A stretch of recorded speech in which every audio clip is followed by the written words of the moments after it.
আল্লাহ রাসূল সাল্লাম নবুয়ত পাওয়ার পূর্বে উকাস বাজারের মধ্যে একজন খ্রিস্টান পণ্ডিত সে দাঁড়িয়ে বলতেছিলেন, খ্রিস্টান একজন পাদ্রী সে দাঁড়িয়ে বলতেছিলেন, ও দুনিয়ার মানুষেরা শুনে রাখো, তোমার দাদা তোমার বাবা সকলেই দুনিয়া থেকে চলে গেছেন। তোমার বাবাও একদিন ঘরের ভিতরে ছিলেন, তোমার দাদাও একদিন এই ঘরের ভিতরে ছিলেন, তোমার বাবাও এই চেয়ারের মধ্যে বসেছিলেন, তোমার দাদাও একদিন এই চেয়ারের মধ্যে বসেছিলেন। আজ তোমার বাবা নেই, আজ তোমার দাদা নেই, তোমার দাদার দাদাও নেই, তাদের নাম নিশানাটা পর্যন্ত নেই। ঠিক কিনা বলেন? আজকে তুমি মারা যাইবা, কালকে তোমার নাম থাকতেও পারে নাও থাকতে পারে।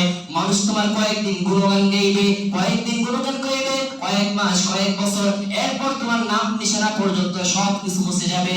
আমার দাদার দাদার নাম কয়জনে জানা আছে? কেউ জানি আমরা? কেউ জানি না। ওই উকাস বাজারের মধ্যে খ্রিস্টান পাদ্রী সমস্ত মানুষদেরকে উদ্দেশ্য করে এই বক্তব্যটা দিচ্ছিলেন, তোমরা আমরা সবাই এই দুনিয়া থেকে মারা যাব, দুনিয়া থেকে বিদায় নিয়ে অন্ধকার কবরে চলে যাব। ও দুনিয়ার মানুষ শুনে রাখো, তোমরা তোমার দাদাও ছিল, তোমার দাদার দাদাও ছিল, তার দাদার দাদাও ছিল, কেউ আজকে দুনিয়াতে নাই, কেউ আজকে তোমার ঘরের ভিতরে নাই। তুমি আজকে আছো, কালকে তুমিও থাকবা না, তোমার সন্তান আছে, পরের দিন তোমার সন্তানও থাকবে না। এভাবে দুনিয়া ঠিক চলবে।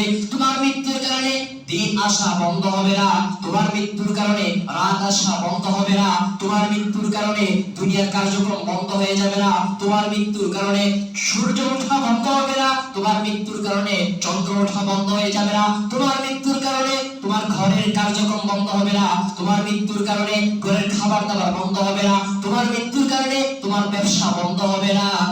ঠিক কিনা বলেন? তোমার মৃত্যুর কারণে কোন কার্যক্রম বন্ধ হবে না, দুনিয়ার গতিতে চলতে থাকবে, তুমি দুনিয়া থেকে চলে যাইবা। এই জন্য সময় থাকতে সবাই ভালো হয়ে যাও, আল্লাহর দিকে ফিরে আসো।